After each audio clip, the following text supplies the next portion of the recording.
Alright, so I'm just going to throw this new idea over here, which is about a wellness box. Okay, and what is this? Not so long ago, I saw this concept of a container, and it's basically a container, and it's a box like a gym box, right? And they do this in CrossFit. In CrossFit, they have a box with a lot of material inside that can be used as a gym equipment. So this same concept of having a container, but for wellness. And wellness, we have three areas, because so far we have been focusing on wellness, on physical wellness, which is why the market has grown so much during the last years around doing exercise. And my intuition is that in the future this is going to expand into psychological, which we are already seeing the importance of psychological health. Next one, emotional, which is another aspect of psychological. So we could put this here, and then emotional, and then spiritual as well, which is very related with psychology and emotions. And very importantly, social. So there is this biopsychosocial model, which is this is one of the first things that we study on the university, like to see the human being as a social entity, psychological entity, and biological entity. And then we have like this area here. So this model, the biopsychosocial model, I think is very relevant to understand that so far humanity, let's say, they have been focused mostly or most consciously on developing physical health, and based on a biological model, which is studying how the body function to optimize, to decrease disease. And more recently with the biofeedback and the biohackers, right? So this is the biohackers could be here's biohacker, and then on the past it used to be fighting disease, right? So health, I think that's the very important thing. Like let's build this from the ground up, okay? Let's do this properly. So historically, health, let's go with this. Health. Historically, health was about avoiding disease, and then let's avoid and promote, okay? So we have avoid disease, right? And promote physical health. In this case, physical. Which this could be like the domain even. Domain, body. And you probably know where I'm moving here. So here we have the things that we are avoiding, which is diseases on the body, and this is the history, what the past has been focusing on, which is avoiding diseases on the body. What the present and the future is moving towards. So this is how you can catch trends on life. What the future is moving towards is promoting physical health in the body, which this is why biohacking is evolving so much, right? So now you have the body, then you can like expand into the other domains of being alive, which can be the mind and the spiritual soul or the spirit, right? but very important as well, the social aspect. And this, we can also analyze like the health for the mind in the past was to avoid craziness, we could say, or obviously disorders, right? This was focused on psychological disorders, and that's what the psychology focused for a lot, like clinical psychology at least. And now the promote is this personal growth, which this has been a movement starting with humanistic psychology as well as with positive psychology, right? Thus, the future is moving towards, and this has been so clear. Now there is way much more about personal growth and self-help and positive psychology and all these things. So there is a combination here of trends, right? We continue. About the soul. In the past, it focused a lot on religions, and specifically, it was about avoiding sin, right? At least in Christianity, which was at the end of the day, monotheistic religions took over the world. Judaism evolved into Christianity, which evolved into Islam, and there is a lot of focus into avoiding negative behaviors to promote moral behaviors. But there is a very interesting twist on the story, because there is not so much promotion of moral behaviors anymore, because there is this combination with the economical model of capitalism, which is very individualistic, and I believe is some sort of combination with this Christian monotheistic model, right? Like, how can we promote the moral behaviors of the individual that support the individual, which in many cases is how it is. The value that has been most associated with individualism and capitalism and the soul is hedonism, is enjoying life. Right, so we could even go with the emotion of joy here, right? The emotion of joy or peace, yeah, because it's these individual sensations of let's call this extreme pleasantness on a high arousal, which could be joy, or on a lower arousal, which could be peace. All right, so it's like the best I can feel in a high intensity is joy, the best I can feel in a low intensity is peace or blessing. Yeah?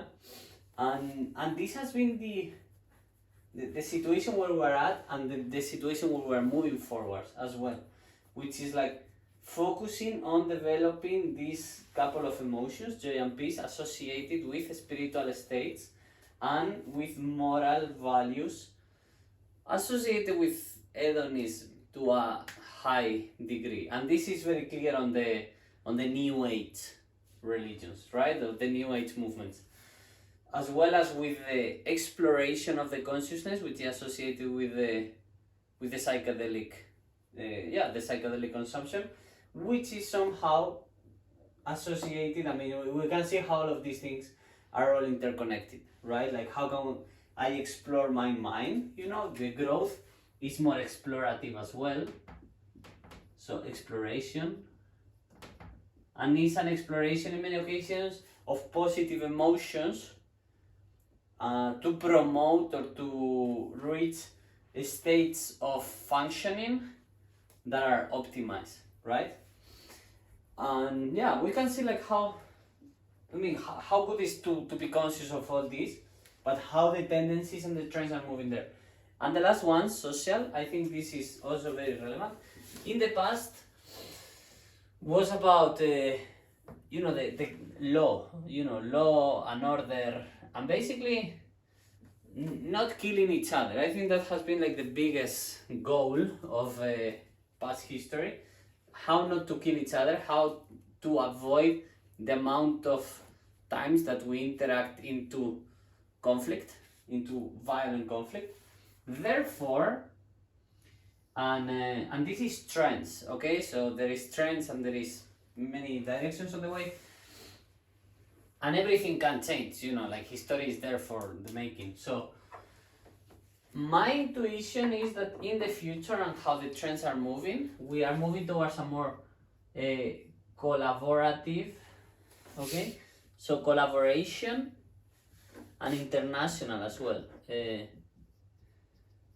And all, I mean, and this is so clear because the conferences and even the institutions, you know, the UN is like United Nations, so it's like we are trying to find out different models of communicating and collaborating among us that are moving towards how can we all be together in a way that we cooperate with each other and we are not killing each other. So, and that's why figuring out this, how can we be healthy, like I think this I could go back to the World Health Organization to figure out these things and the trends over here, because around this there is something that has been clearly not as expected, which is like with the levels of wealth that we are accessing in our society, loneliness has risen a lot, especially on developing countries. On developed countries. So rich countries have higher rates of loneliness, which is something that was somewhat unexpected, I believe, which is like the more access I can have to health in these different domains, suddenly the loneliness increases, and this is like the big problem that we can focus, and this is why it's an opportunity, because if loneliness is a problem considering these circumstances, then the solution here is to find an alternative or a strategy that can support all of these at the same time that tackles loneliness. And this is why we are going to move to the next board, which is the one that I was explaining at the beginning, which is like this box.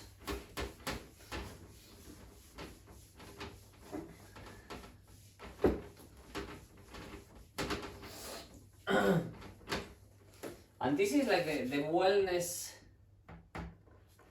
box that I was explaining before. It's like the same way that there are these boxes for CrossFit, where there is different types of materials that are designed and they are storage for working out.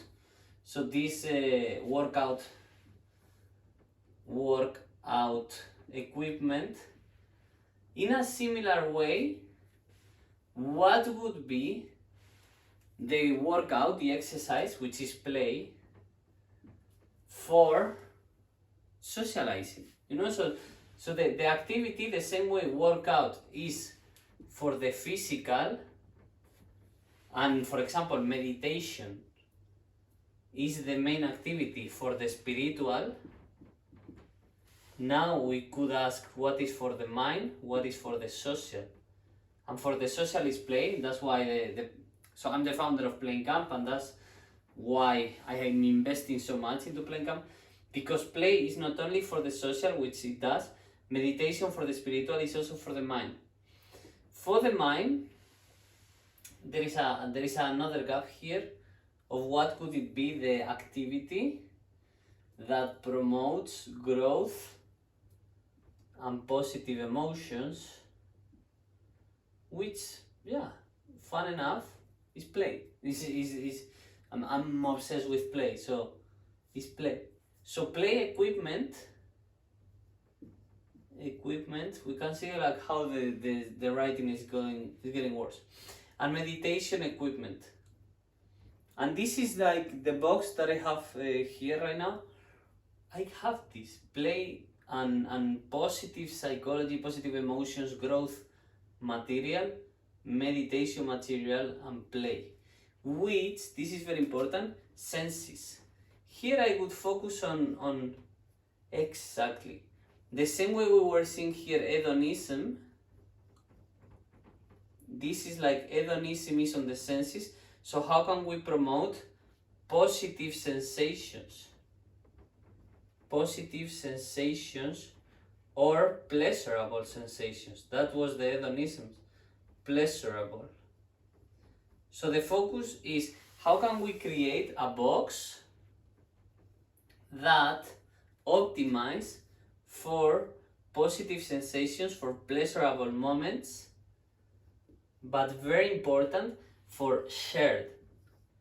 Because especially now that we are getting into a moment where through technology we can have like very chosen, like a very personalized level of stimulation that is pleasurable for us. Like you can go to YouTube and you can basically choose to watch whatever you want, more or less. Or even the algorithm can get to know you so well that it's going to show you something that is pleasurable and a stimulant for your eyes, right? Or for your ears or for your mind. So for me the key factor here is share, and that's why it has to be a physical space, because it's a lie. I mean, we have been developed to share physical spaces. So this box has to be a physical space where positive sensations and pleasurable moments are shared and co-created. And this is Plane Camp. In Plane Camp, you know, we facilitate the experience, and the expansion of Plane Camp, the next expansion is to facilitate as well the space. Which this is, in a very philosophical understanding, is the when, the where. So the when is this, and the when, the where used to be the nature, but now we are bringing the nature back to the cities, especially back to the offices. And the when is the experience, which is the what, right? So when the experience happened, where the experience happened. So what happened, the experience, but when, daily experiences. And this is the next step of Plane Camp. Developing and designing and creating boxes that promote wellness into the different levels, being physical, psychological, spiritual, and social. So there can be shared experiences that are co-created that optimize for positive sensations and pleasurable moments that are around play, that are characterized by plane. And this is what they do, is Plane Camp. Is Plane Camp in a box. The box of Plane Camp. And yeah, guys, this is my process to arrive to concepts and to verbalize them and to articulate them. And I have this idea here in my mind. Now it's a bit more clear, and soon I will make a decent presentation so I can present this idea to different types of potential clients, investors, and governments. I hope you enjoy my process of discovery. I hope it was useful for you, and I invite you to do this type of videos because honestly, this is amazing. And I don't want to spoil the whole story, but the moment that I understand, me as a person, as an individual, as well as a company, the moment that I understand how to create this box, this is going to be nuts. Because I'm already thinking about IKEA, for example. You know, when the process of being able to ship these boxes and people can build them, and I'm thinking already about hydroponic agriculture inside the box and how to put all the parts together. It's modular building, and even how you can build a house here potentially. How can you make, like this is an idea that I have thrown in other videos. You can create a house and you can move around. And this is a container. You can move it with a trailer, with a truck, and you can move this on ship also. You can ship them. You can ship the houses already built, or you can unbuild them and ship them. You can do both. That's why I'm lately obsessed so much with, well, first I was obsessed with history for a while, but then I obsessed over geopolitics. And it's because of this. A lot of geopolitics is like, how can we move goods from place to place? So in the future, because of higher degrees of freedom, the concept is going to be around human beings are going to own one of these, and they are going to choose where to live, and the houses are going to be movable. And that's why there's going to be communities that are built around this model, because you move with your house, right? Because you can basically put all these houses on top of each other, and you get a building, right? You get a building, and at some point you just say like, okay, I want to move to another country. You take your house and you live. And everyone, I believe is a future that we will have our belongings in a container, and then we can pack the container, ship it, pack our stuff, ship it, and then we move. And with boats, I think it's going to be pretty affordable once the logistic is well managed. I mean, obviously, it's way cheaper to do digital share of information and digital transportation, which is basically doing a video conference. But there is a market for this. There is people that want to interact and discover the world, and this is a very good solution to move your house in a way that you can ship it and it's there on the other side. And you can create hotels. You can create communities. Like in a stadium, you can just like put all these boxes within the structure of a stadium and have a community there, and have like a group of 1,000 people that are living there in the same area. You can build it, and you just need an internet connection, which is satellite, so there is no problem with that. Electricity, which at the end of the day there is a lot of lines, and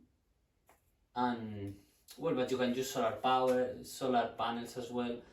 So there is a lot of solutions, and this could be like high top ideas for the future, where the water is stored in the walls, right?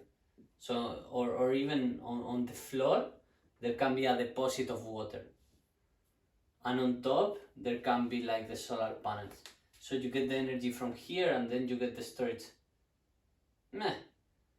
Maybe the storage of water should be on the walls, and then you use the gravity, so you don't need to spend a lot of energy. Anyways, those are engineer problems that I'm not the best I'm not the best engineer, definitely. I just can imagine things, and within my limitations I can understand possible solutions. But yeah, definitely these could be things that designers, architects and engineers will help us figure out. For now, this is where things are moving, and with some hydroponic agriculture, you might be able to get a certain level of food independency as well with this box, because you can make a greenhouse inside as well to a certain degree. I hope it helps. I hope it gives you some ideas, and yeah, please write on the comments your mind and share it, and let's make it happen.